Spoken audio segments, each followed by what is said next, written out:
Hey all, Ryan here from Planetary Lapidary, and welcome to another episode of Slabbin Sundays, where I take rocks and fossils I find on the western shore of Lake Michigan, cut them into slabs so I can make stuff. So the two we have this week, these are actually from my most recent rock hunt. You won't actually see that hunt until next Wednesday, or this coming Wednesday, but I just couldn't wait to cut these things because they're very, very unique. This first one, I think I've determined is a rhyolite.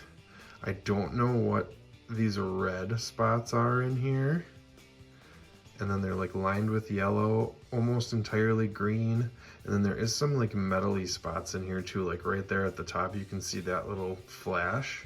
So I'm not sure what's going to be inside of here, but I'm pretty excited to find out. So I think I'm going to cut it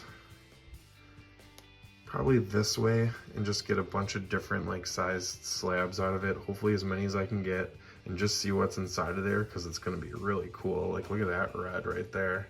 I'm not sure what that is. I looked at it with like a jeweler's loop and it doesn't look like garnet or anything like that, so I don't know. We'll see when we get some slabs out of it. And then the second one is another super unique one. You know, technically an amygdaloidal basalt, but possibly like an impact breccia, you know, like the result of a meteorite basically hitting and melting rocks together and destroying rocks and then cementing them back together. I don't know, because I don't really know much about them, but I do know that if it looks like this on the inside, then the slabs are going to look pretty awesome. So hopefully I can get a positive ID after I get some slabs out of that guy too. But let's get the 10-inch high-tech slab saw set up. We're going to go thin centered blade, and let's get slabbing.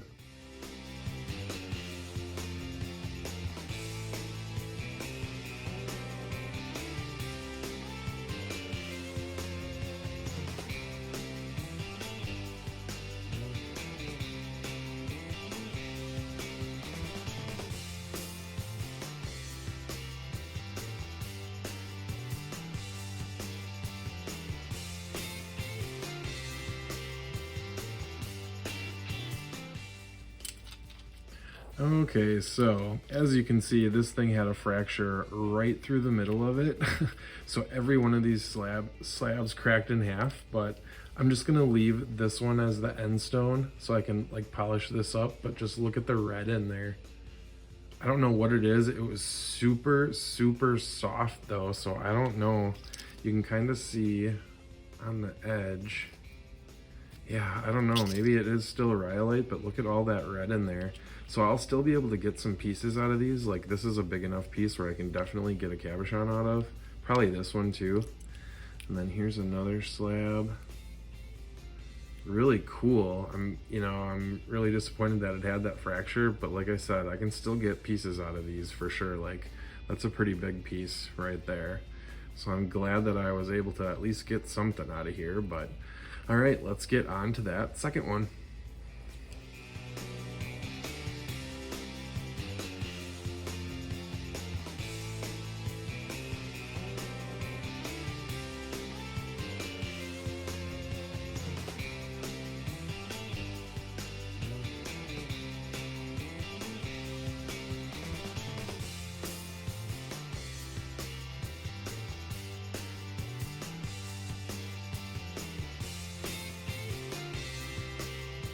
All right, so that one went a lot better. I was able to get 5 good slabs out of it and a good end.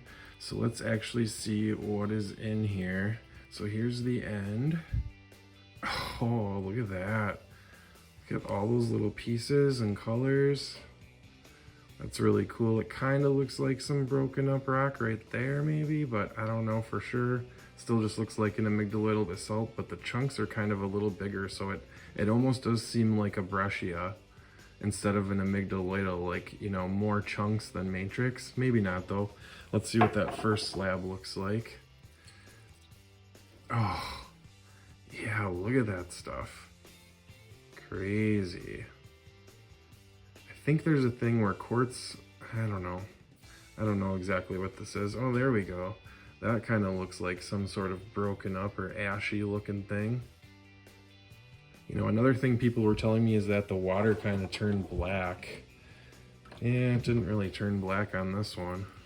All right, let's look at the second slab here. Oh, look at that. Look at all that stuff in there.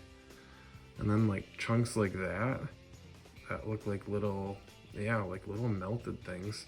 So maybe this is an impact breccia. You know, I don't know for sure though, so I'm not gonna call it that, but it's a good chance that it is. It's really cool. It's a little duck right there, or a little man running or something. All right, third slab. Oh yeah, look at bigger stuff. Like, look at that. That is so weird. It's like a breccia inside of a breccia. Really cool for sure. Yeah, right there too. Another couple big pockets that are all broken apart. Really cool. All right, slab number 4. I went for a little fatter one on this one. Oh, look at that. That stuff is so cool. Those broken little pieces of things. Oh, there we go. There's a bigger chunk of maybe quartz or calcite there. Like a red broken pocket. Really cool. This stuff is awesome. I'm going to be able to make some great stuff out of this. And here's my last slab. I got a nice little thin one. Yeah, look at that. Look at that little white. How it's kind of shaped in there. Kind of looks like a 3D little crystal in there. And another big broken pocket right there. Really cool. Oh, there we go. There's an ashy looking one right there too. And this stuff's not gritty at all. Like, this isn't sandstone. I can't even get an edge when I scrape it with my nail, so awesome. Maybe a little pocket right there. Really cool. So then here's the end. Yeah, that's a cool, whatever that is right there. Thinking that it is probably what they're saying, like an impact stone, like an amygdaloidal basalt that was metamorphos from this, you know, impact and then molded back together again. That's why it kind of looks like that matrix. But again, I don't know for sure, but I do know that it turned out really, really good. So if you like this video, leave a like, hit subscribe if you haven't already. Stay tuned for some close-ups at the end, and we'll see you in the next one. Bye-bye.